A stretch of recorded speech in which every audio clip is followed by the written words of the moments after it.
Hello lovely people, my name is Diksha Jaikar. I welcome all of you to this session. ये session बहुत ही interesting होगा क्योंकि मुझे ऐसा लगता है इसमें बहुत ही प्यारे प्यारे वर्ड मिले हैं जो आपको सीखने को मिलेंगे।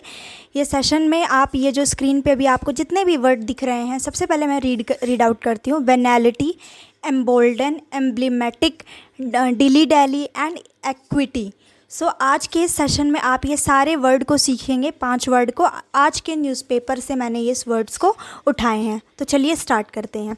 सबसे पहला वर्ड है हमारा वेनालिटी। सबसे पहले समझेंगे इस वर्ड की मीनिंग क्या है। तो देखिए, ओपननेस टू ब्राइबरी। ब्राइबरी का मतलब होता है कि आप घूस, आप समझते होंगे हिंदी में, घूस देना। जैसे कि मान लीजिए मैं, अगर मुझे कल को कोई घूस दे कि मान लीजिए मैं इंस्टा पे बहुत बड़ी एडमिन हूँ, मेरा बहुत बड़ा पेज है, और फिर मुझे आके कोई घूस दे झूठ मूठ का ही कि मैं आपको इतने पैसे देता हूँ, आपकी बहुत ज़्यादा फ़ैन फॉलोइंग है, आप किसी और अच्छे इंसान के बारे में कुछ बुरा मीम बना दो। तो अगर मैं अच्छी नहीं हूँ तो मैं क्या करूँगी, पैसे के लालच में पैसा ले लूँगी और फालतू में ही कुछ भी कर दूँगी, गलत काम। तो जब कोई इंसान किसी से पैसा लेता है कुछ गलत काम करने के लिए, तो उस प्रोसेस को क्या बोलते हैं, ब्राइबरी बोलते हैं। तो ये भी एक अलग वर्ड है जो आप चाहें तो सीख सकते हैं। ब्राइबरी का मतलब होता है घूस। तो देखिए, वेनालिटी का मतलब क्या होता है, ओपननेस टू ब्राइबरी। अगर मैं ओपननेस टू ब्राइब हूँ, यानी कि इसका मतलब क्या हो जाएगा कि मुझे आराम से घूस दिया जा सकता है। मतलब मैं कोई स्ट्रिक्ट पर्सन नहीं हूँ, मुझे हाँ पैसा खिलाओ और मैं कुछ गलत काम कर दूँगी। तो इस हरकत को बोलते हैं, इस चीज़ को बोलते हैं वेनालिटी। अब देखिए, मैंने एक सेंटेंस बना। अब ये जो वर्ड था, ये जो आर्टिकल में ये जो वर्ड मिला था मुझे, तो वो आर्टिकल में इसका जो यूसेज था थोड़ा डिफ़िकल्ट था। तो इस वजह से मैंने वहाँ से सेंटेंस नहीं लिया, क्योंकि वहाँ से आपको समझ नहीं आता। क्योंकि मैं ऐसा मान के चलती हूँ कि वो कैब जो लोग सीख रहे हैं वो अभी एडवांस लेवल पे नहीं है, वो बेसिक या फिर इंटरमीडिएट लेवल पे होंगे। तो उन्हें कॉम्प्लेक्स सेंटेंस स्ट्रक्चर शायद समझ ना आए, तो वो वर्ड तो रट लेंगे बट उसे यूज़ नहीं कर पाएंगे। इसलिए ये सेंटेंस मैंने खुद फॉर्म किया है, और मेरी नज़र में ये सेंटेंस आसान है कि हर लेवल के स्टूडेंट को ये समझ में आ जाएगा। तो देखिए, वेनालिटी का मतलब ओपननेस टू ब्राइब, यानी कि बहुत आसानी से जिस इंसान को घूस खिला दिया जा सके, तो इस प्रोसेस को क्या बोलेंगे, वेनालिटी।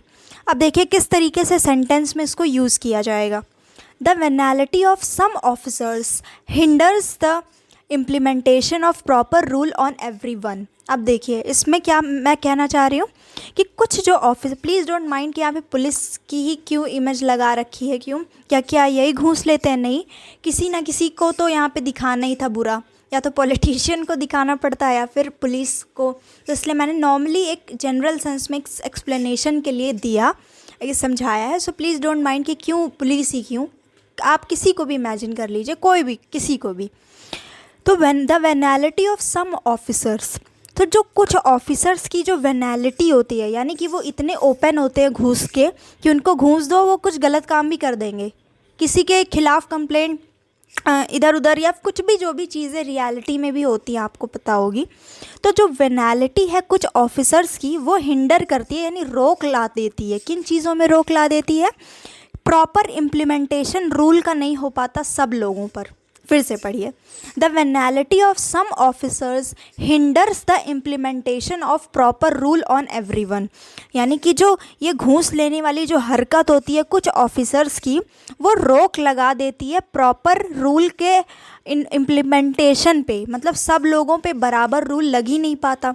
देखिए, जैसे कि अभी तो जो हेलमेट ना पहनने पे ये जो फ़ाइन लगता है, ट्रैफिक ब्रेक करने पे, अब सब कुछ ऑनलाइन हो गया, पर ऐसा हमेशा से तो नहीं था। तो पहले कोई हेलमेट नहीं पहना तो बोले पापा जी से बात कर लीजिए, या फिर पुलिस ने खुद ही ले लिया और बोल दिया जाने दो जाने दो, या फिर कुछ भी 100-200 लेके इधर उधर हो गया। तो ये क्या होती है, ये हरकत क्या हो गई कि आपको आसानी से पैसा खिला के आपसे बच लिया जा रहा है। तो इससे क्या हो रहा है, प्रॉपर रूल सब पर नहीं लग पा रहा। जो गरीब इंसान है उससे तो आप सब कुछ उसको डरा धमका के करवा ले रहे हो, पर वही कोई विधायक का बच्चा है, वही कोई कुछ बड़ा है, तो आप क्या कर रहे हो, घूस ले रहे हो। तो प्रॉपर जो रूल का इम्प्लीमेंटेशन है वो सब पर तो लागू नहीं हो पा रहा। तो ये ये रुकावट क्यों आ रही है, क्योंकि किस वजह से, वेनालिटी के वजह से।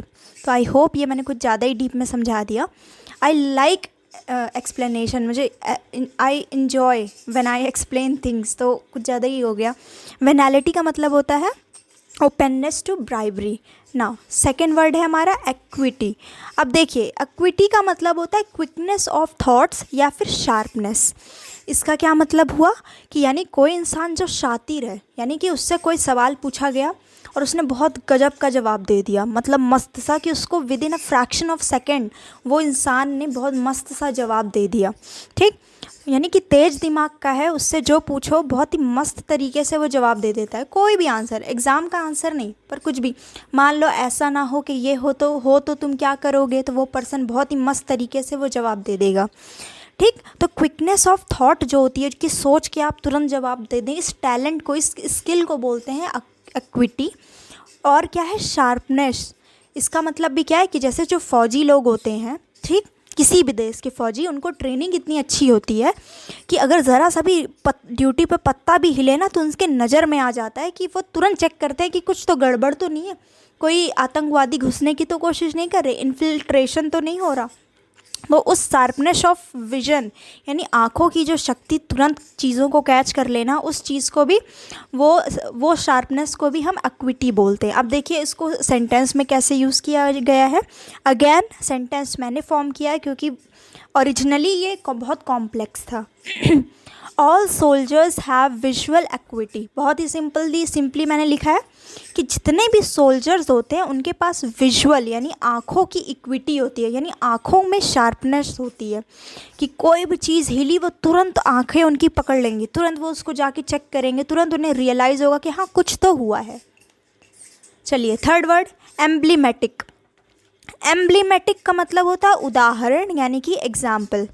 अब ये सेंटेंस मैंने खुद बनाया है। Example, soldiers are emblematic of courage and faith, यानी कि जो सोल्जर होते हैं किसी भी देश के वो एम्ब्लीमेटिक होते हैं। किस चीज़ के एम्ब्लीमेटिक, यानी किस चीज़ के एग्जाम्पल होते हैं? करेज यानी साहस के, और फेथ यानी कि भरोसा की। कोई भी धोखा दे दे बट सोल्जर नहीं देते, उन्हें ड्यूटी पे भेजा है तो they will perform their duty very well. So वो क्या है, सोल्जर्स आर बेस्ट और you can say perfect example of courage and faith. मतलब करेज का बेस्ट एग्जाम्पल सोल्जर्स से के सिवा और क्या ही हो सकता है ना। सोल्जर्स आर एम्ब्लीमेटिक यानी कि एग्जाम्पल, चाहे आप इसको एम्ब्लीमेटिक बोलिए चाहे एग्जाम्पल यहाँ पुट कर लीजिए समझने के लिए, तो emblematic of courage and faith. Next चौथा शब्द, ये मेरा बहुत फेवरेट वर्ड है और मैं इसको समझाऊंगी एकदम रियल एग्जाम्पल से। एम्बोल्डन का मतलब होता है टू एनकरेज। एम्बोल्डन का मतलब किसी चीज़ को मजबूत कर देना। जैसे अगर मैं अपने माइंड को एम्बोल्डन कर लूँ, यानी मैं खुद को स्ट्रॉन्ग कर लूँ, मजबूत कर लूँ, अपने माइंड को पावरफुल बना लूँ। टू एनकरेज, किसी को एनकरेज करना यानी किसी को अपलिफ्ट करना, किसी को साहस देना, तो इसको इंग्लिश में बोलेंगे एम्बोल्डन। ठीक, तो अब इसको मैंने ये सेंटेंस खुद की मर्ज़ी से बनाया है। एग्जाम्पल इसको देखिए कैसे मैंने यूज़ किया है। Non stop comments on my videos emboldened me to make new videos. इसका मतलब क्या है कि जो नॉन स्टॉप कमेंट आए मेरे वीडियो पे, उन्होंने मेरे को एनकरेज किया, साहस दिया और अच्छे मतलब कि नए नए वीडियोस को अपलोड करते रहने के लिए। तो एग्जांपल आप देख सकते हैं कि ये सारे कमेंट आए। ये this is the purest form of love which anyone can offer you, money can never ever buy this kind of love which I am receiving at the moment right now from all of you. So embolden means to encourage, यानी कि non stop comments on my videos embolden me to make new videos. तो इस तरीके से मैंने इसको use किया है कि ये कमेंट जो नॉन स्टॉप आए उन्होंने एनकरेज किया मुझे और ज़्यादा न्यू वीडियो को बनाने के लिए। लास्ट वर्ड है डिली डैली। डिली डैली का मतलब होता है टाल मटोल करना। फॉर एग्ज़ाम्पल किस तरीके से यूज़ किया गया है, he was dilly dallying all the time and was not focusing while studying, यानी कि वो इंसान टाल मटोल कर रहा था, डिली डैली कर रहा था हर समय, और वो फोकस नहीं कर रहा था स्टडी पे। जैसे ये पर्सन देख सकते हैं क्लिप में कि थोड़ी देर पढ़ा, फिर उस थोड़ी देर चैटिंग वगैरह की, तो ये क्या करे, टाल मटोल है इन प्रिटेक्स्ट ऑफ स्टडिंग, यानी कि बहाने से, पढ़ाई के बहाने से he is just Dili dealing, यानी कि टाल मटोल कर रहे हैं। तो कोई अगर प्रेजेंट फॉर्म में प्रेजेंट में कोई काम चल रहा है तो आईएनजी जो है, इसलिए यहाँ पे डिली डैली जो वर्ड है इसको डिली डैलिंग इस तरीके से भी बोल करके यूज़ किया जा सकता है। ये था एम्बोल्डन यानी कि एनकरेज करना किसी को, ठीक है। And he is my friend, college friend, and he has commented and he is also acting as if he doesn't know me at all just to encourage me. Third क्या है, emblematic यानी कि example. Second word was acuity means quickness of thoughts, and number 1 was venality यानी कि openness to bribery. So you can collect this PDF, ये हो गया आज का 5 word, and you can collect this PDF from my Telegram channel. Link you will get in the comment section of today's video, or you can find the same link from description box.